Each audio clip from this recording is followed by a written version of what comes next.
찬송가 391장 찬송 드리면서 수요 기도에 드리겠습니다.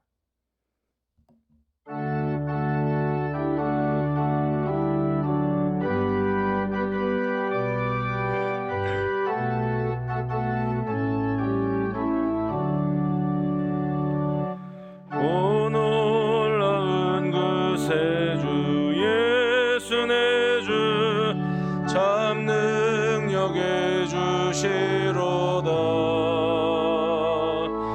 큰 바위 및 안전한 그곳으로 내 영혼을 숨기시네.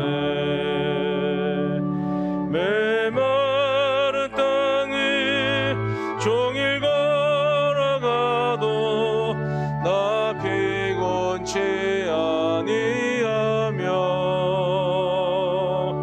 저 위험한 곳 내가 이를 때면 큰 바위에 숨기시고 주 손으로 덮으시네. 오 놀라운 그 세주 예수 내 주 내 모든 짐 벗기시네. 죄악에서 날 끌어 올리시며 또 나에게 힘주시네. 메마른 땅을 종일 걸어가도 나 피곤치 아니하며 저 위험한 곳 내가 이를 때면 큰 바위에 숨기시고 주 손으로 덮으시네. 증량 못할 은혜로 채우시며 늘 성령에 감아주사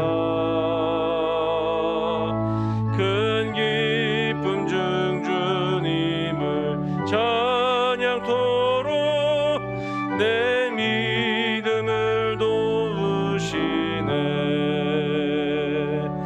메마른 땅을 종일 걸어가도 나 피곤치 아니하며 저 위험한 곳 내가 이를 때면 큰 바위에 숨기시고 주 손으로 덮으시네.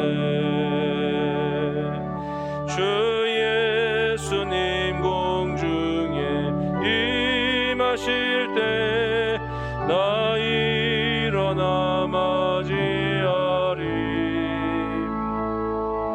그 구원의 은총을 노래하리. 저 천군과 천사 함께 메마른 땅을 종일 걸어가도 나 피곤치 아니하며 저 위험한 곳 내가 이를 때면 큰 바위에 숨기시고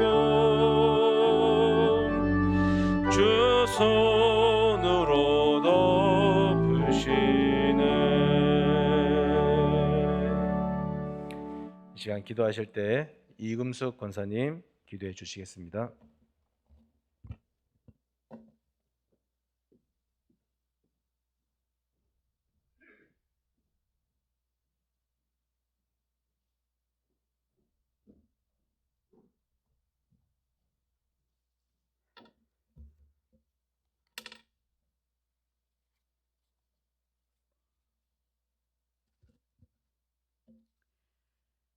하나님 아버지 감사합니다. 오늘 하루도 하나님의 은혜 안에 살게 하시고 주님 전에 나와서 예배드릴 수 있는 시간과 여건을 허락해 주심에 감사드립니다. 사랑의 주님, 죄로 인하여 죽을 수밖에 없는 나를 구원하시려 예수 그리스도를 이 땅에 보내주시고 십자가의 대속의 은혜로 구원받은 하나님의 자녀 되게 하심을 감사드립니다. 모든 성도들에게 성령님이 주시는 은혜로 세상을 살아가는 힘을 주시고 회복의 은총과 영육이 강건하게 세워질 수 있도록 도와주시옵소서. 지금 세계는 코로나19라는 감염병으로 인해 많은 사람들이 고통을 받고 있습니다. 저희 인간들의 불순종과 교만으로 인하여 개인과 가정이 무너지고 교회가 무너지고 나라가 무너지고 있음을 보며 주님 앞에 회개합니다. 저희들의 죄를 용서해 주시고 긍휼히 여겨 주셔서 하나님의 평안으로 이 땅이 회복될 수 있도록 은혜 베풀어 주시길 원합니다. 이 나라와 이 민족을 기억하시어 경제가 회복되게 하시며 시기와 질투, 다툼이 아니라 화합과 유로, 평화가 넘치는 나라와 민족 되게 하여 주시옵소서. 하나님 아버지, 저희 대한교회를 세워주심에 감사드립니다. 김성환 담임 목사님을 중심으로 모든 성도들이 예배와 기도, 말씀 묵상에 힘쓰고 그리스도를 증거하며 합력하여 선을 이루어 하나님의 뜻에 합당하게 세워지는 교회 되기를 소망합니다. 저희 교회를 통해 복음이 널리 전파되게 하시고 믿음의 후손이 끊이지 않는 은혜와 사랑이 넘치는 교회 되게 하소서. 전지전능하신 하나님, 원치 않는 질병으로 인해 어려움 가운데 있는 대양의 가족들을 위해 기도합니다. 죽은 나사로를 살리시고 많은 병자들을 치유하신 하나님, 이 시간 찾아가 주셔서 주님의 피 묻은 손으로 만져주시며 온전한 치유와 회복의 은총을 베풀어 주시길 원합니다. 그리하여 하나님의 살아계시고 역사하심을 증거하는 삶을 살게 하여 주시옵소서. 어려운 시기에 대학 입시를 준비하고 있는 수험생들과 취업을 준비하고 있는 청년들을 위해 기도합니다. 오직 하나님께만 참된 소망이 있음을 믿으며 마지막까지 최선을 다해 목표한 것을 이루어 하나님께 영광 돌리는 믿음의 자녀가 될 수 있도록 건강과 삶을 지켜주시길 원합니다. 이 시간 말씀을 전하실 강창호 목사님, 성령의 충만함과 말씀의 능력을 주시고 듣는 저희들의 마음이 옥토가 되어 믿음의 좋은 열매 거두게 하시며 주님과 함께 거룩함과 정결한 삶을 살게 하옵소서. 항상 주님 안에서 살아가는 기쁨으로 충만한 성도가 되기를 원하오며 영광 받으시기에 합당하신 예수님의 이름으로 기도드립니다. 아멘.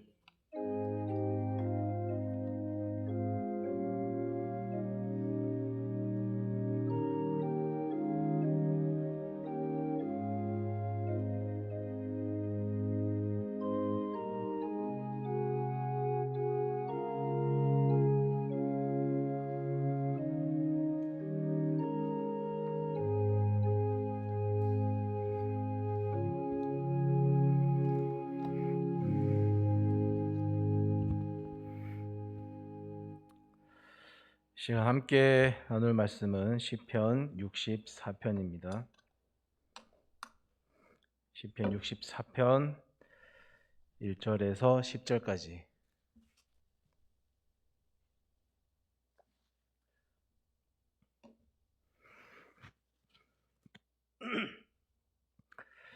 찾으셨으면 한 목소리로 같이 받들어 봉독합니다. 하나님이여, 내가 근심하는 소리를 들으시고 원수의 두려움에서 나의 생명을 보존하소서. 주는 악을 꾀하는 자들의 음모에서 나를 숨겨주시고 악을 행하는 자들의 소동에서 나를 감추어 주소서.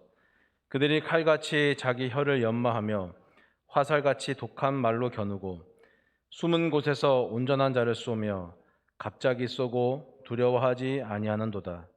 그들은 악한 목적으로 서로 격려하며 남몰래 올무놓기를 함께 의논하고 하는 말이 누가 우리를 보리요 하며 그들은 죄악을 꾸미며 이르기를 우리가 묘책을 찾았다 하나니 각 사람의 속뜻과 마음이 깊도다. 그러나 하나님이 그들을 쏘시리니 그들이 갑자기 화살에 상하리로다. 이러므로 그들이 엎드려지리니 그들의 혀가 그들을 해함이라. 그들을 보는 자가 다 머리를 흔들리로다. 모든 사람이 두려워하여 하나님의 일을 선포하며 그의 행하심을 깊이 생각하리로다. 의인은 여호와로 말미암아 즐거워하며 그에게 피하리니 마음이 정직한 자는 다 자랑하리로다. 아멘.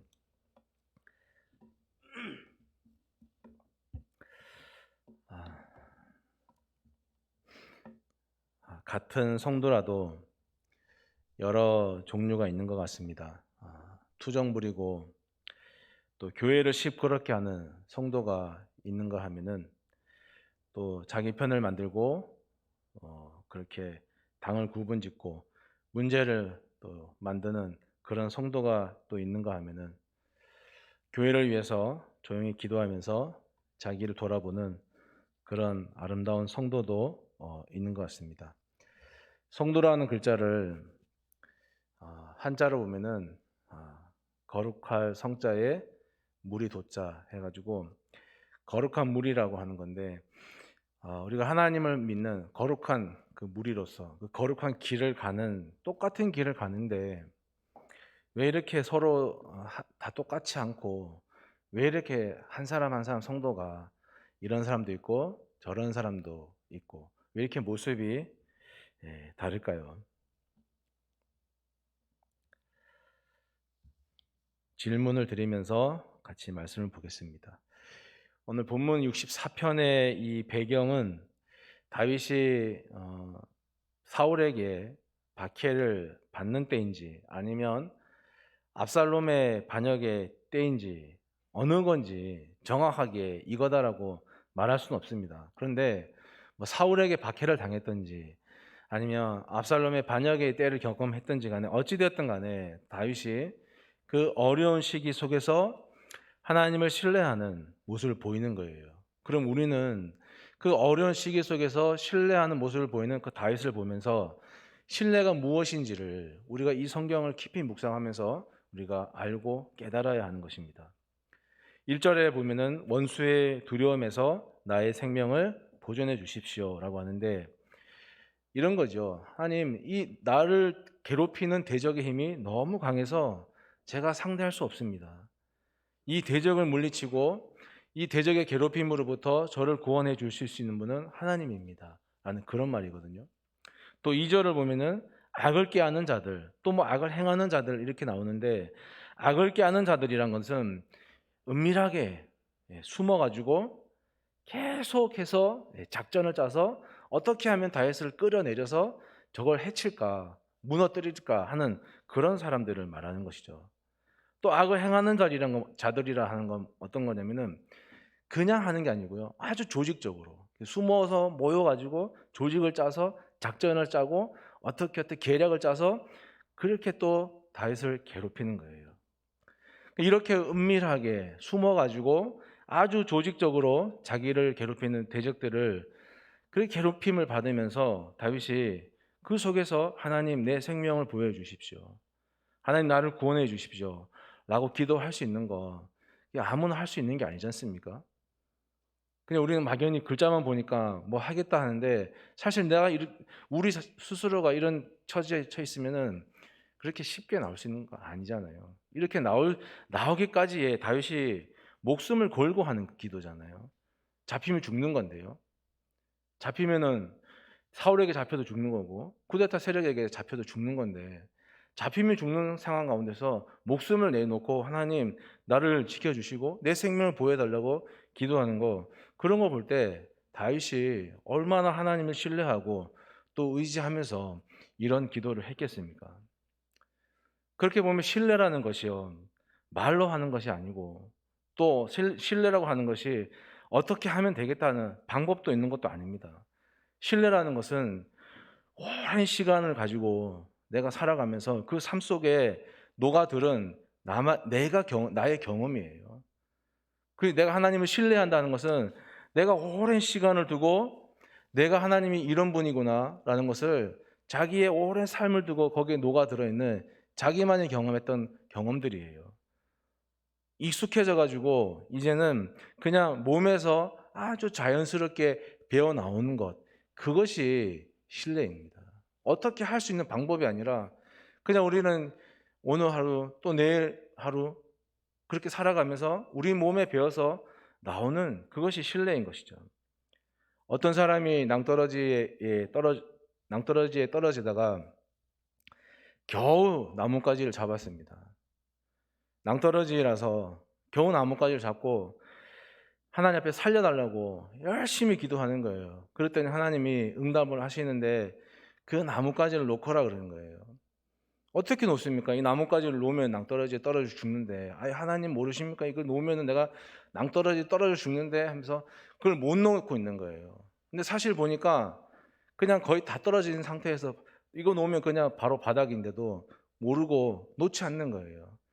우리가 하는 하나님께 보이는 신뢰가 어떤 것인지를 아마 다윗은 자기 그냥 삶을 통해서 그냥 자연스럽게 아무리 어렵고 뭐 힘이 들더라도 그 상황 속에서 그냥 자연히 몸에서 나오는 신뢰를 하나님께 보이는데, 우리의 신뢰는 어떤 것인지, 우리는 이 사람처럼 나뭇가지를 붙잡고 거의 이제 나뭇가지만 놓으면 땅바닥인데 그것도 모르고 놓지 않겠습니다 하고 있는 것이 우리의 모습은 아닌지 우리가 봐야 하는 것이에요. 내가 바라는 소망이 그게 이루어지면 그냥 기분에 따라서 내가 하나님 신뢰하고, 내가 여기까지 해주면 한계선을 그어놓고 여기까지만 신뢰하겠다 해놓고 한계선을 그어놓고 믿는 것은 진짜 신뢰가 아니에요. 풀물불에 던져질 상황에 처해 있는데도 하나님 그렇게 안 해도 됩니다라고 했던 그 다니엘의 세 친구처럼 그냥 그런 것이 신뢰인 것이죠. 오늘만큼 우리는 하는 거예요. 여러분, 신뢰라는 것이 제가 좀 전에 어떻게 할 수 있는 방법이 있는 것이 아니라고 말씀드렸는데, 오늘 하루만큼 우리는 하나님께 신뢰하는 거예요. 내일은 또 내일 하루만큼, 오늘은 오늘 하루만큼, 오늘이 지나면 내일은 오늘이 됩니까? 내일이 됩니까? 오늘 신뢰하고 하루가 지나면 내일은 내일이 아니라 또 오늘이에요. 그렇기 때문에 신뢰는 내가 오늘 할 수 있는 만큼 하는 거예요. 오늘, 여기, 지금 우리가 할 수 있는 만큼 그렇게 신뢰하면서 하나님을 신뢰합니다라고 말하고 고백하고 그렇게 살아가면 되는 거예요. 지금 우리가 살아가는 이 현실, 많이 우리 지쳤잖아요.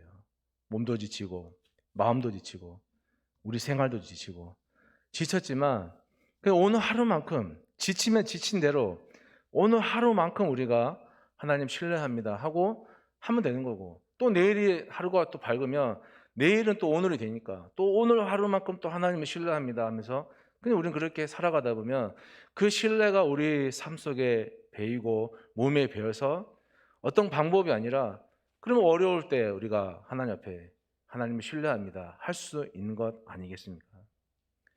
계속해서 보면 3절에요. 다윗이 칼같이 자기 어를 연마하고 화살같이 독한 말로 겨눕니다 하는데, 다윗이 악인들이 그 저지르는 그 언어의 폭력성, 자기에게 하는 이런 말들, 내뱉는 말들을, 그런 말들이 자기가 느끼기에 칼처럼 예리하고 화살처럼 아픕니다, 무섭습니다 하는 말들이에요. 무엇을 베기 전에 칼을 가는 것처럼 악인들이 다윗을 무너뜨리기 위해서 은밀하게 모여서 작전을 짜면서 조직적으로 뭔가를 꾸미면서 하는 그런 모든 행동들이 다윗이 경험하기에는 칼로 살을 도려내는 것 같은 그런 아픔이란 거예요. 그런 악하고 독한 말들을 그 자기의 대적들이 지금 나에게 퍼붓고 있습니다 하는 거예요. 4절에 보시면 그러죠. 숨은 곳에서 온전한 자를 쏩니다 그런 거예요.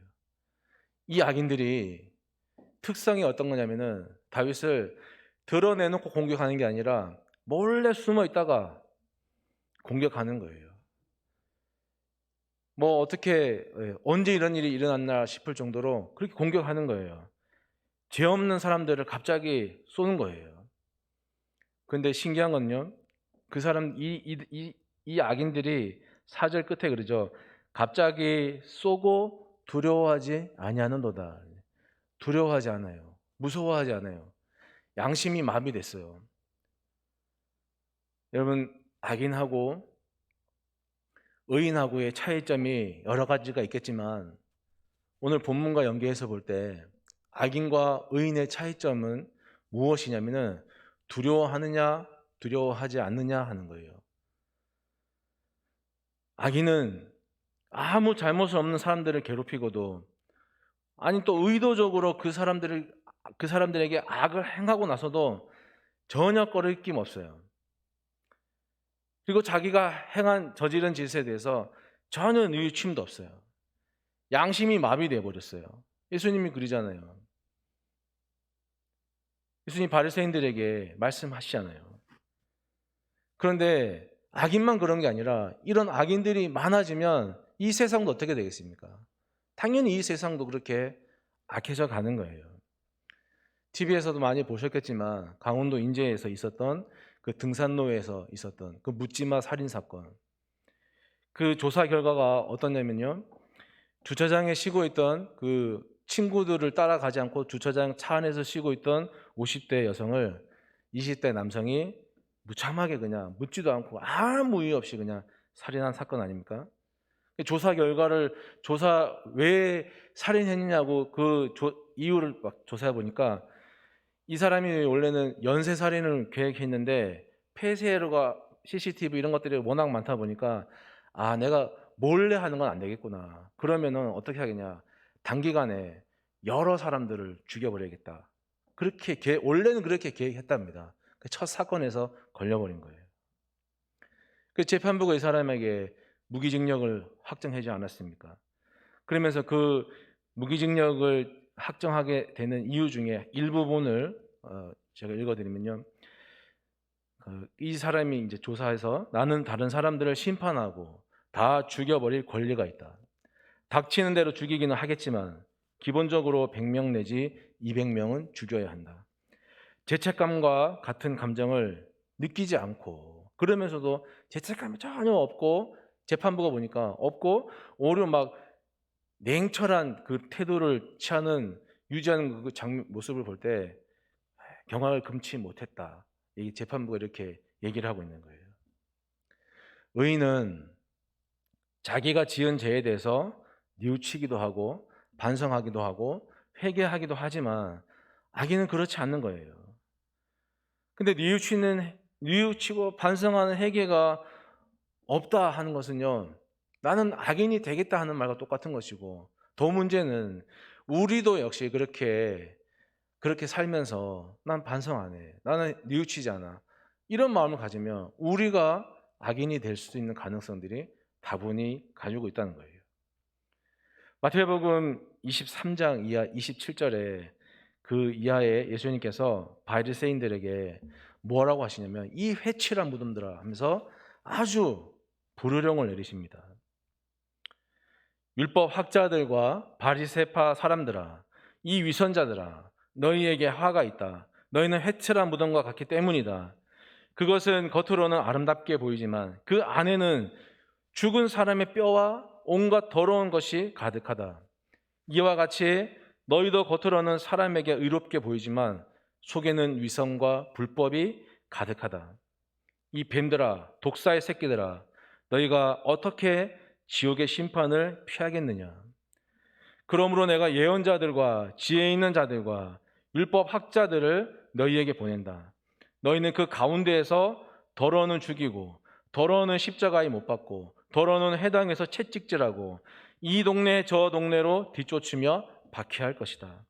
그리하여 의인 아벨의 피로부터 너희가 성소와 제단 사이에서 살해한 바라기아의 아들 사가랴의 피에 이르기까지 땅에 죄 없이 흘린 모든 피가 너희에게 돌아갈 것이다. 그러면서 마지막에 이렇게 얘기하십니다. 내가 진정으로 너희에게 말한다. 이 일의 책임은 다 이 세대에 돌아갈 것이다. 이렇게 말씀하시는 거예요.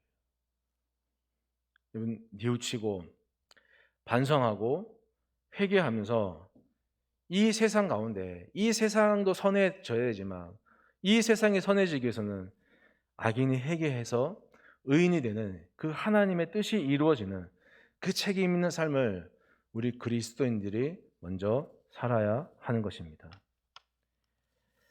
악을 방치해 두면요, 그 악이 커서 자라서 영적 무지가 되는 거예요. 악이 무서운 것은 그것을 방치해 두면 나중에는 걷잡을 수 없을 만큼 되어버리기 때문입니다. 우리가 잘 아는 말씀 있잖아요. 야고보서 1장 15절, 욕심이 잉태한 즉 죄를 낳고 죄가 장성한 즉 사망을 낳는다. 이런 말씀 있지 않습니까? 여러분, 이 말씀에 오늘 어떤 단어에 집중해 보시냐면요, 그냥 여기 보세요. 잉태와 낳는 것과 장성하는 것과, 그리고 그 자란다는 거죠. 자라서 결과물을 낳는다 하는 이 동사에 한번 주목해 보십시오. 무섭지 않습니까? 악을 방치해 두면 이 악이 뭔가를 낳고 그것이 자라서 나중에는 감당할 수 없는 결과물을 만들어낸다 하는 거예요. 그래서 그때는 그 악이 마치 살아있는 것처럼 신앙인들의 마음과 생각과 그 감정들을 병들게 해서 우리를 하나님께 위해서 돌아서게 만드는 일을 너무나 쉽게 할 수 있다는 겁니다. 잠언 29장에요. 묵시가, 그러니까 하나님의 계시가 없으면 백성이 방자히 행하거니와 율법을 지키는 자는 복이 있느니라. 악을 방치해 두는 사람들의 짝이 딱 이 짝입니다. 말씀이 없어서 방자한 거예요. 하나님의 계시가 없어서 자기 멋대로 사는 거예요. 그럼 5절에요. 보시면은 그들은 악한 목적으로 서로 격려하는데, 그리고 또 악한 목적으로 함께 모여서 의논해요. 무슨 말이냐면요, 혼자 악을 저지르지 않습니다. 서로 모여가지고 힘을 합쳐서 더 악한 죄를 도모하려고 서로를 격려하고 장려하는 거예요. 그렇게 함으로써 자신들이 원하는 악한 목적은 이룰 수 있지만, 문제는 그렇게 함을 통해서 그들이 더 악해져 간다 하는 사실입니다. 보십시오. 압살롬하고 그 일당들이 반역을 계획하고 그것을 실행하기까지 사전에 얼마나 치밀하게 은밀하게, 그죠? 백성들을 자기 편으로 막 끌어당겼겠습니까? 나중에 그 사무엘상하를 읽어보시면 그 구데타 세력들이 백성들을 자기 편으로 막 유혹하는 장면들이 나오거든요. 그 얼마나 주도 면밀하게 이 악한 일을 숨어서 꾀했는지 상상이 되는 거예요. 그래서 자기 세력이 다 구축이 되니까 반란을 일으켜서 자기 아비인 다윗을 몰아내고 하나님의 뜻도 무시하고 인륜도 저버리는 이 폐역무도한 죄를 서슴없이 하는 거, 그게 악이 자라는 모습 아닙니까? 악을 방치해 뒀을 때 악이 자라서 그렇게 집어삼켜버리잖아요. 여기 악한 목적이라고 하는 것은 다윗의 왕권을 차지하는 것, 그것을 말하는 것이지만, 그러나 조금만 더 우리가 넓게 생각을 해보면요, 이런 것도 될 수 있습니다. 우리가 이 경쟁 사회지 않습니까? 우리 지금 시대가 살아남기 위해서 남을 막 짓밟아요. 경쟁에서 이기려고 수단과 방법을 가리지 않아요. 성공을 위해서 다른 사람을 수단으로 여기고 인간의 욕심을 채우려고 자연은 함부로 훼손합니다. 통제받기 싫어서 내가 하고 싶은 대로 하려는 그 모든 의도를 가진 모든 수단과 방법들이 뭡니까? 그게 다 악한 거예요. 그걸 방치해 두면 사람도 악해지고 이 세상도, 이 세대도 악해지는 거예요. 예수님께서 좀 전에 읽어드렸던 말씀처럼 내가 그 모든 책임을 이 세대에게 물을 것이다 말씀하시는 겁니다. 5절에 계속해서 보시면 숨어서 은밀히 행하는 것을 누가 알겠느냐? 누가 우리의 이 은밀히 숨어서 하는 것을 누가 보겠느냐 하는데, 이 말은 우리가 정말 이렇게 계획적으로 주도 면밀하게 숨어서 하는 걸 하나님인들 알겠느냐, 그런 말이거든요. 지금 하나님께 대항하는 거죠. 다윗이 볼 때 그들이 결국 하는 모든 행동들이 하나님께 대항하고 있다는 거예요. 악인들이 그렇게 생각하고 있다는 거예요. 그 6절에 보시면 각 사람의 속뜻과 마음이 깊다죠. 끝부분에 각 사람의 속뜻과 마음이 깊다. 이 말은 악을 행하고 악인들이 자아도취에 빠져 있는 거예요. 우리가 하는 거 하나님이 보겠느냐? 하나님이 알겠느냐? 하면서 막 자아도취에 빠져 있는데, 사실 정확히 말하면 이런 뜻입니다. 아무리 악인들이 힘이 세고 숨어서 뭔가를 꾸민다 하더라도, 그래서 목적을 이룬다 할지라도 하나님이 다 알고 계신다. 하나님이 그것을 결코 그냥 내버려 두지 아니하신다는 것을 비꼬아서 하는 말이에요. 다윗이 비꼬아서 다시 하는 말이에요. 우리는 악한 목적을 가진 사람들의 결말이 어떤 것인지 잘 알고, 그런 비슷한 일들도 성경을 통해서 많이 보고 있습니다. 대표적인 예로 바벨탑 사건입니다. 그 바벨탑으로 모인 사람들이 우리가 우리의 것을 위해서 하늘에, 우리의 이름을 하늘에, 우리의 것을 하늘에, 그런 목적으로 모였을 때 하나님께서 그들을 다 흩으시지 않았습니까? 악인들이 아무리 숨어서, 악인들의 힘이 아무리 대단하다 할지라도, 아무리 숨어서 뭔가를 획책하고 한다 할지라도 하나님이 이미 그들의 속뜻을, 속마음을, 속내를 다 꿰뚫어 보시기 때문에 결코 이길 수 없는 거예요. 우리가 보기엔 잘 되는 것 같지만 그 끝은 결코 아니란 말씀입니다. 로마서 2장 5절에 이런 말씀이 있습니다. 다만 내 고집과 회개하지 아니하는 마음을 따라 진노의 날, 곧 하나님의 의로우신 심판이 나타나는 그날에 임할 진노를 네가 너에게 쌓고 있구나 하는 말씀이에요. 우리는 악이 우리에게, 우리 주변에, 우리의 신앙생활에 방치되지 않도록, 우리가 영적인 무지로 살다가 하나님의 진노를 쌓는 일이 생기지 않도록 우리는 하나님의 전sun갑주를 취하고, 그래서 하나님의, 우리의 힘을 의지하는 것이 아니라 날마다 하나님을 의지하고 두려움을 두려워하지 않고 하나님을 신뢰할 수 있는 그런 삶을 살아가야 할 것입니다. 운전을 하다 보면 교통신호를 지키지 않는 사람들을 봅니다. 그런 차들을 봅니다. 그러면 이렇게 나는 잘 지켰는데 저 사람은 왜 안 지킬까 하면서 손가락질하고, 차 안에서 앉아서 손가락질하고 욕하고 화냅니다. 근데 너무나 신기한 것은 5분도 채 되지 않아서 내가 손가락질하고 비판했던 그 교통법규를 어겼던 그 사람들의 행태를 내가 하고 있는 거예요. 그러면서 앉아서 하나님 죄송합니다. 제가 저를 잘 몰랐습니다 하면서 반성하고 회개하는 그런 일들이 너무나 많아요. 7절에 보시면요, 그러나 하나님이 그들을 쏘시리니 그들이 갑자기 화살에 상하리로다 하는데, 그러나라는 이 단어 하나만 보더라도요 상황이 역전된 거 아닙니까? 상황이 역전된 거예요. 이제 하나님이 악인이 다윗에게 화살을 쐈는데 이제는 상황이 역전이 돼서 하나님이 악인들에게 화살을 쏘시는 거예요. 다윗을 해하려고 했던 그들의 의논과 협력과 숨어서 은밀하게 꾸몄던 모든 그 묘책들, 아무도 모를 것이라고 하는 그런 호언장담했던 자아도취와 그들의 오만함, 이런 것들을 다 싹을 모아서 하나님의 화살이 묶어갖고 그 악인들에게 다시 돌려주는 거예요. 다시 쏴버리는 거예요.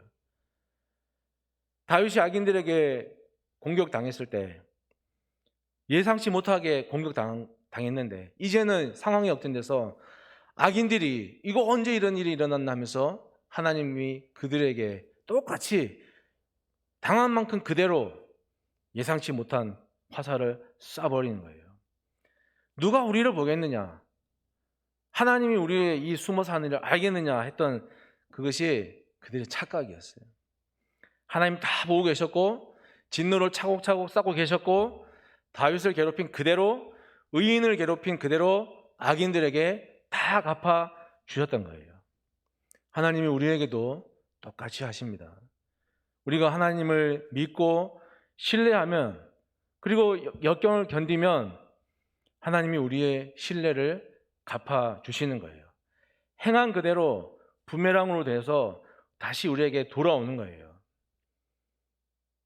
그래서 우리는 본문에 보면 다윗이 악인들에게 들었던 그 말이 너무 아프다 하지 않습니까? 그것이 칼처럼 화살처럼 너무 아프다고 하잖아요. 우리도 똑같은 것이죠. 우리도 말과 행동과 마음과 생각, 이 언행 심사를 우리는 조심해야 됩니다.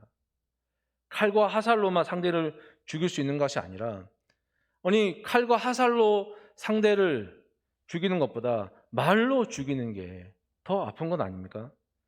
오죽하면 야고보서 3장에요. 말에 실수가 없는 사람은 온몸을 제어할 수 있는 사람이다. 그렇게 말하지 않겠습니까? 내가 아프게 던진 말이, 내가 예쁘게 던진 말이 그대로 부메랑이 되어서 나에게 그대로 아프게도 오고 예쁘게도 돌아온다는 사실을 우리는 기억하셔야 됩니다. 예수님도 말씀하셨어요. 비판을 받지 아니하려거든 비판하지 말라. 너희가 비판하는 그 비판으로 너희가 비판을 받을 것이요 너희가 헤아리는 그 헤아림으로 너희가 헤아림을 받을 것이니라. 우리가 남을 비판하면 언젠가는 우리도 비판을 받을 것이지만 우리가 남을 이해하고 헤아려주면 언젠가 나도 남에게 헤아림을 받을 수 있다. 그런 말씀이잖아요. 그래서 정말 하나님을 신뢰하는 사람은 9절에 보면요, 이런 사람들이에요. 첫 번째가요, 자기의 죄인됨을 각성하는 거예요. 그래서 하나님을 경외하게 되고 그것이 뭐냐면 두려워하는 거예요. 그래서 의인이 두려움을 갖는 거예요. 그래서 의인과 악인의 차이가 두려움이에요. 악인은 그러지 않습니다. 그러나 의인은 자기의 죄인됨을 깨닫고 하나님을 알기 때문에 하나님을 경외하게 되고 두려워하는 마음을 가질 수 있는 겁니다. 그리고 하나님의 일을 선포하는 거죠. 자기의 일보다는 하나님의 일을 선포하는 거예요. 교회 일을 하지만 나의 의가 드러나는 것이 아니라 어쨌거나 나의 이 섬김을 통해서 하나님의 이름이 먼저 드러나기를 바라고 소망하는 그런 사람들입니다. 세 번째가 하나님의 행하신 일들을 깊이 있게 생각할 수 있는 거예요. 9절에 나와 있잖아요. 이 9절에 나와 있는 깊이 생각한다. 이 히브리어 이 말은 사칼이라고 하는 건데 어떤 뜻이냐면은 이해한다. 그런 뜻이 있습니다. 무엇을 이해하냐면은 하나님께서 일하시는 것을 내가 봤는데 근데 그 본 이상 내가 무엇을 할 때는 내가 어떤 일을 할 때는 내가 어떤 사람과 관계를 가질 때는 내가 어떤 사람과 좋은 친구로 지낼 때는 내가 교회 일을 할 때는 하나님께서 일하시는 것을 알기 때문에 그게 마음에 새겨져 있기 때문에 염두에 두기 때문에 조금은 더 신중하고 조금은 더 현명하게 내가 처신할 수 있게 된다. 그런 뜻이에요. 그래서 하나님을 이해하는 거예요. 의인의 기본적인 삶은 여호와를 인해서 즐거워하는 삶입니다. 악인이 잘 되는 것 같아 보여도 의인은 어떻게 살아야 되냐면은 하나님께서 악인을 심판하시고 하나님께서 의인을 구원하시고 하나님께서 의인에게 최후의 승리를 주신다는 것을 그 사실을 통해서 그 믿음을 통해서 그걸 주시는 하나님을 통해서 여호와로 인해서 즐거워하는 삶을 살아야 하는 거예요. 믿음으로 산다는 것이 그렇게 말처럼 쉽지 않습니다. 녹록지 않습니다. 믿음으로 산다는 이 말 자체가 상식 밖의 일이지 않습니까? 세상의 이치하고는 다른 일 아닙니까? 상식 밖의 일을 우리는 치열하게 정말 인내하면서 그걸 믿을 수 있는 삶을 살아야 되니까 얼마나 힘들겠습니까? 그래서 믿음으로 사는 자체가 힘든 거예요. 그러나 이 믿음과 신뢰를 가지고 사는 사람은 혼자서는 감당할 수 없는 여러 어려움이 닥치더라도 하나님께 피하는 것이 당연한 거지 하면서 그 삶을 선택하는 겁니다.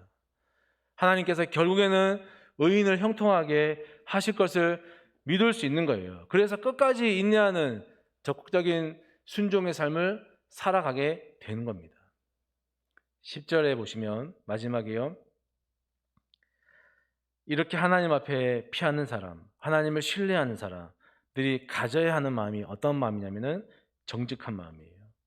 10절에 의인은 여호와로 말미암아 즐거워하며 그에게 피하리니 마음이 정직한 자는 다 자랑하리로다.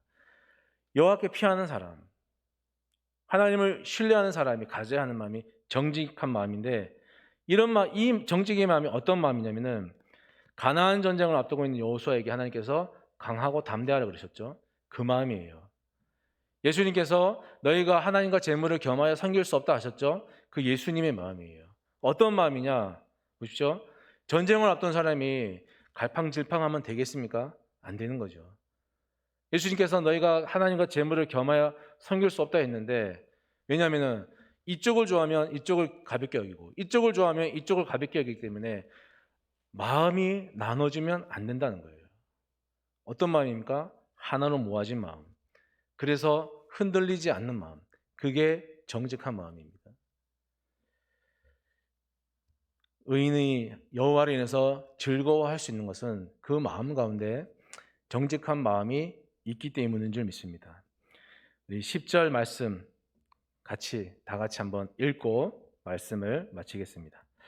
의인은 여호와로 말미암아 즐거워하며 그에게 피하리니 마음이 정직한 자는 다 자랑하리로다.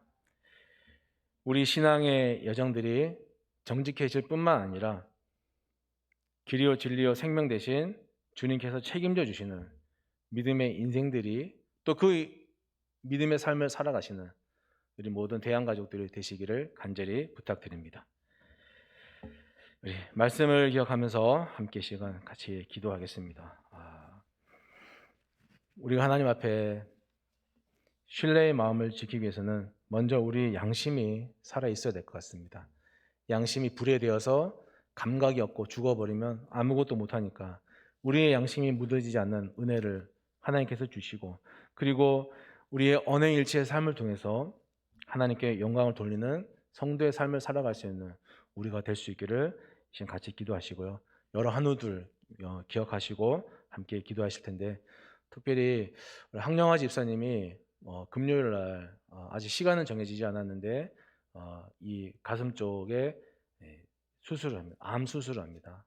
오늘 전화 통화해 보니까 두렵죠. 걱정되고 잘 될 수 있도록 같이 이 시간 기억하셔서 기도해 주시기를 부탁드립니다. 함께 기도합니다.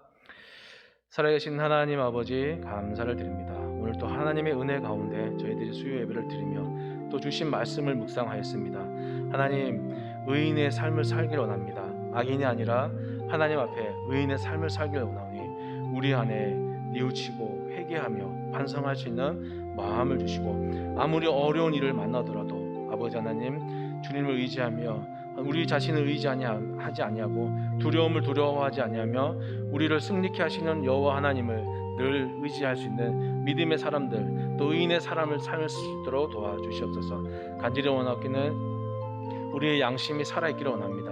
우리의 양심이 불에 맞아 대인 하나님 죽어있는 양심이 아니라 하나님 작은 죄도 아파하며 작은 아픔에도 같이 공감하며 아버지 하나님 함께 기도해주며 같이 염려해주며 같이 아버지 슬퍼할 수 있는 살아있는 우리의 양심이 또 하나님 우리의 작은 악에도 하나님 앞에 회개하며 뉘우치며 용서를 구할 수 있는 그런 하나님 기도할 수 있는 의인의 삶을 살게 우리를 도와줄 수 있는 우리의 양심이 살아있는 양심이 되기를 소망하오니 하나님 아버지 우리의 양심을 지켜주시고 우리의 양심이 아버지 하나님 옆에 늘 꿈틀대는 아버지 살아있는 양심 될 수 있도록 도와주시옵소서. 아버지 하나님 언행일치의 삶을 통해서 하나님 앞에 영광 돌리는 삶을 살고 싶습니다. 하나님 우리의 착한 행실을 통해서 하나님 앞에 영광을 돌리는 세상 사람들 향해서 하나님의 영광을 돌리는 것처럼 하나님 우리의 언행일치의 삶을 통해서 말과 혀로만이 아니라 아버지 하나님 우리의 삶을 통해서 하나님의 말씀을 실천하며 하나님의 말씀을 이 땅에 전하며 특별히 하나님 이 악해져가는 세상 가운데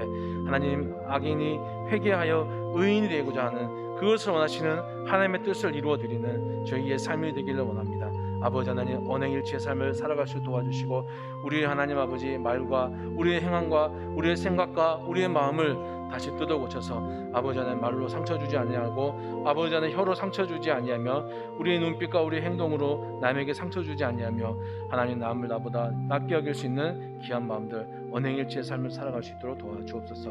한우들을 기억하여 주시고 아버지 하나님 특별히 암과 싸우고 있는 우리 대한교회 모든 한우들을 기억하여 주시며 오늘도 하나님 주께서 이겨낼 만한 힘을 허락하여 주옵소서. 특별히 하나님 금요일 수술을 앞두고 있는 황영아 집사님 가운데도 함께해 주시오며 아버지 하나님 암이란 소리를 들었을 때 얼마나 마음이 무너지고 걱정되며 두려웠겠습니까. 아버지 그의 마음에 평강을 허락하여 주시고 아버지 하나님 금요일날 있는 모든 수술 일정도 여정도 함께 하셔서 아버지 어려운 가운데도 주님을 신뢰할 수 있는 마음 허락하여 주시고 하나님 특별히 믿는 자를 의인을 승리케 하시며 보호하시는 하나님을 신뢰하는 우리 집사님 될 수 있도록 강하고 담대하게 붙잡아 주시고 아버지 하나님 정직한 마음으로 여호와를 의지할 수 있는 우리 집사님 되며 모든 대한 가족들이 이 정직한 마음으로 아버지 앞에 살아갈 수 있도록 붙들어 주시옵소서.